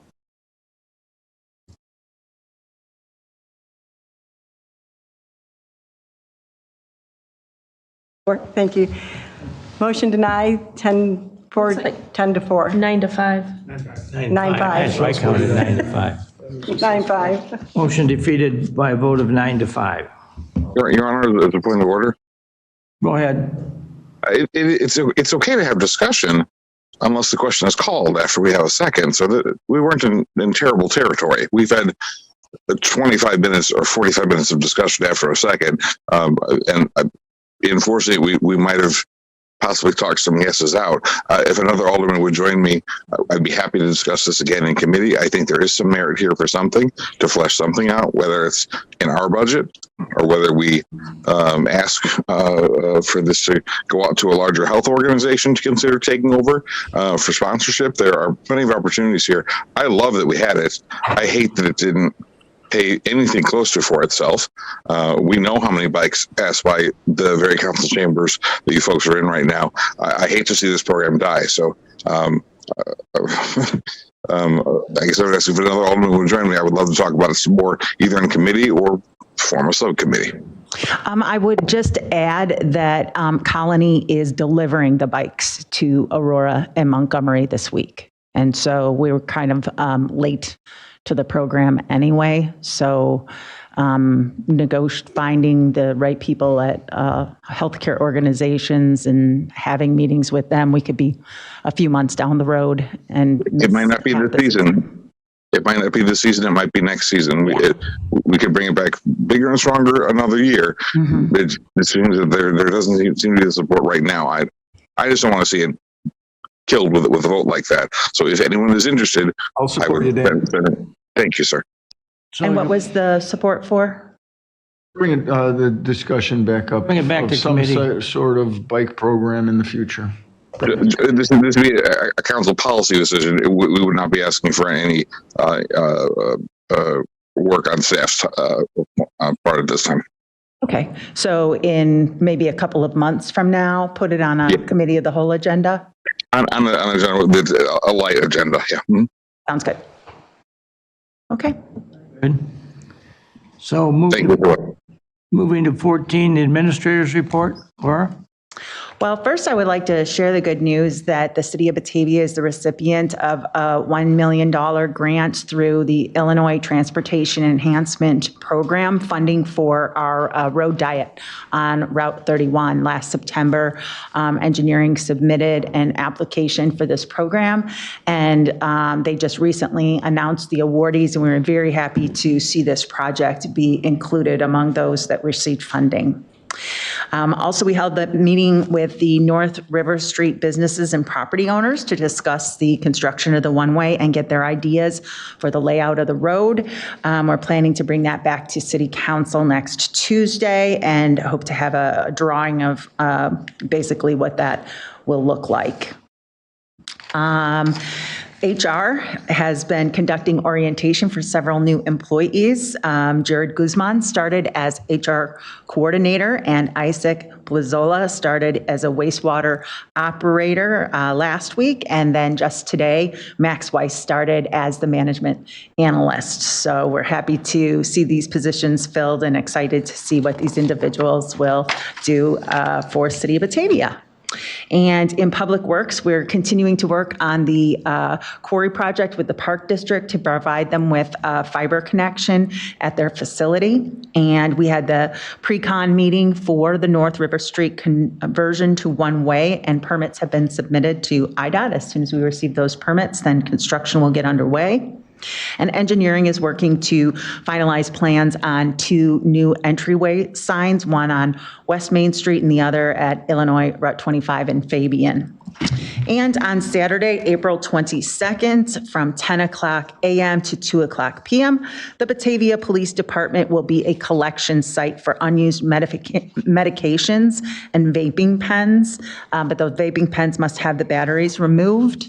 This is in conjunction with the National Prescription Drug Take-Back Day, and it addresses a crucial public safety and public health issue. According to the 2017 National Survey on Drug Use and Health, 6 million Americans misused controlled prescription drugs. The study shows that the most abused prescription drugs were obtained from family and friends, and often from the home medicine cabinet. So this program was started by the DEA, and Take Back Day events provide an opportunity for Americans to prevent drug addiction and overdose deaths. And that's all I have, unless you have any questions for me. Quick one about the River Street. You said we're having the discussion about that next week. So I was made aware of an online thing, change.org, a petition. So I'm sure there's going to be some type of discussion about that from possible community members. And I would just recommend that maybe staff takes a look at that thing online so that we can have those questions ready. Oh, somebody could forward that to our attention. I can find it. Okay, again. sounds I good. don't know where I saw it somewhere, and I may have heard something about that they're proposing that City Council should choose to close that road. that was the gist of it, yeah. Nothing that we're doing here is going to prevent that, and in fact, it would make it easier. Previously, we would have had to apply to the state of Illinois in order to close that road, but it is now in your hands. So you can decide whether and for how long and for what reasons you want to close that road. So perhaps the petition misunderstands what the action that's being taken. I'll try to find it and forward it on. Sounds good. I mean, it's just one of those things. I'm sure that whatever's in there is going to be brought up by the public. Okay, very good. Thank you. Any other questions for Laura? Alderman Conley? Not a question for Laura, but some other business comment.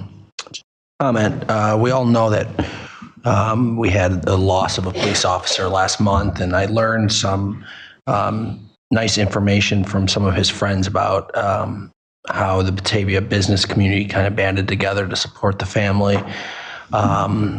and provided a list of businesses in the downtown and surrounding area, provided food and other supplies for the wake and the funeral of the officer. And so I thought that just kind of really highlighted the great community we have here in Batavia, businesses banding together to support the police officer and his family.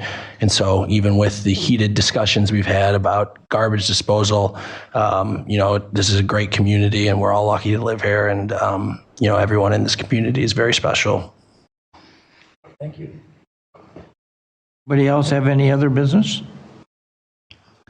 I would just, on 16 under the mayor's report, what I would just like to take a minute and share with you is last Thursday, April 13th, I was invited to be a guest at the groundbreaking for the latest edition to Fermi National Accelerator Laboratory, which is the accelerator that we're building out there that will fire things through the ground, not through and reach a mine up in South Dakota, and that's going to allow them to greatly explore the neutron and what all its impacts are on the world. And I sat through about an hour and 10 minutes of conversation with the scientists out there who really tested my understanding of physics and chemistry and everything else.